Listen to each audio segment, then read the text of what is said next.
We're here with Robin Zevotek with the UL Firefighter Safety Research Institute, and Robin's got a helmet that he's designing specifically for this research project. Robin, why don't you talk a little bit about the helmet, how you came up with it, and why we need a helmet configured in this fashion for this type of research?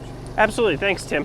What we're looking at here is what we're calling our heat flux helmet. So it's a concept that was actually started by Dan Madrikowski when he worked at NIST, and then Joseph Willey, who was an intern at the University of Illinois, kind of took it to the next step.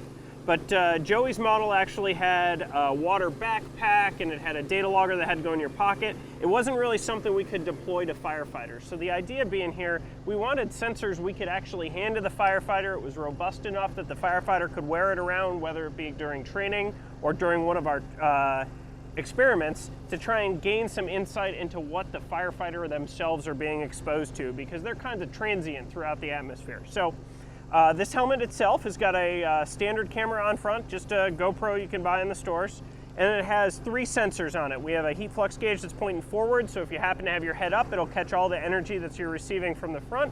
There's one that's pointing up, so if you're getting some gases overhead, that'll actually be receiving it there, and then if you happen to be crawling, your head's pointing down in this manner, you're going to receive all the energy there. And then we pick up a temperature sensor here. The idea being is that there is 3 modes that heat gets transferred to the firefighter. There's conduction, convection, and radiation. Well, our gauge here are total flux gauges, so they'll pick up both the radiation and the convection portion of it. And we can show that even though the temperature may not quite be what would be dangerous to the firefighter's protective ensemble, the heat flux going to the firefighter at that point becomes a hazard to us.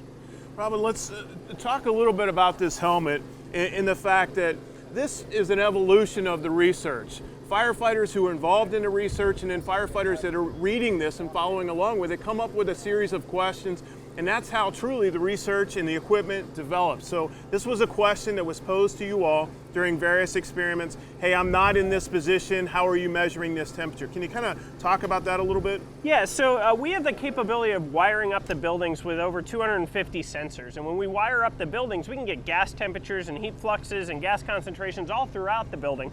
But firefighters had that question of how does it apply to me? Because I move throughout the building. I'm not in a steady state. And although we could probably track them in our different sensors, they really wanted to see what was the exposure to them. So this is really one of the next step in that evolution. It's also bringing some new technology into our sensors. When we look at most of our sensors we're using, they were invented probably in the 70s or 80s. They're tried and true, they've been tested, they're very calibrated.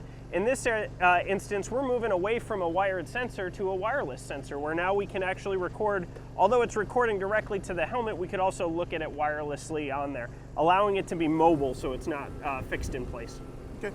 Can you go ahead and just kind of peel it back a little bit? As Robin does that, I think there's another aspect that we need to bring to this conversation. Is we hear Lloyd Lehman's name brought up many times in the various research that's going on throughout the fire service. And he was doing various monitoring, heat temperatures and things like that. The complexity of what we're doing today was not available then. And that's important that people know. Everybody's looking back and saying, hey, we did a lot of this, not to this level. So when you look at this helmet, I'll let Robin describe it a little bit more. I mean, it looks incredibly rustic, but understand this is an evolution, and as we learn more and want to know more, we have to come up with components like this. So, Robin, you want to describe what you have there and why it's configured the way it is? Absolutely. So we're looking at heat flux, and to record a heat flux, we actually have to be able to keep our gauge cool, because it's determining how much energy it's receiving. So if it kept receiving a whole bunch of energy, it would ruin the signal. So we have to keep it cool. We're doing that by having an actual canister of water here. It's going to look exactly to many of you like a flask. That was our intent. We saw them online and said, look, that's going to be perfect to store the water we're looking for. It's about the perfect size. It keeps the weight down and it sets it on the helmet. We have taps coming off that so we can circulate the water continuously. Now the environment in there gets pretty hot. Even in these training fires, we're seeing temperatures at the 5-foot level around 400, 500 degrees Fahrenheit. So because of that, we still have to keep that water cool. Just a standard cold pack that you can put in the freezer. We're putting it on we're not freezing it because we don't want the water to freeze. We're just keeping it cold. We're using it to absorb some of the energy that comes out of that water. So there's the cooling water, which is actually pumped through by a very miniature pump right here. It's designed to be submerged. We don't have this one particularly submerged, but it's actually pumping the water through the gauges and it's exchanging it with what's in the reservoir here. Our pump is actually powered by our data logger. On the your right side of the helmet here, I'm going to unstrap it, is our data logger. And it's powered just by a standard battery pack that you could purchase for your cell phone. So if you have a battery booster because your cell phone dies all the time like mine does, it's powered off a little battery pack that's got a USB signal to it. And it has our 3 sensors plugged in. Our temperature is the yellow one and our 2 heat fluxes are the white ones. We can open that up and on the inside, you'll see a little bit of the configuration of what we're looking at. We have an Arduino board, which is it's a mini computer essentially that has a Wi-Fi signal on board. And what we can do is program that board to record the voltage coming off our heat flux gauges and the temperature, which is also a voltage. So we've wired them all up, and this is actually powering the pump as well using the USB port off of that. So it's a pretty unique design. And it's taken several different groups to put it together between NIST, the University of Illinois, and now FSRI to kind of keep moving it along in the evolution of the sensors. So if we look at this, I think an important thing to look at this from the perspective of the evolution of the computer. We had the mainframe, took up rooms. There were cooling rooms to go with that mainframe. Now we all carry a smartphone in our pocket that far exceeds that capability.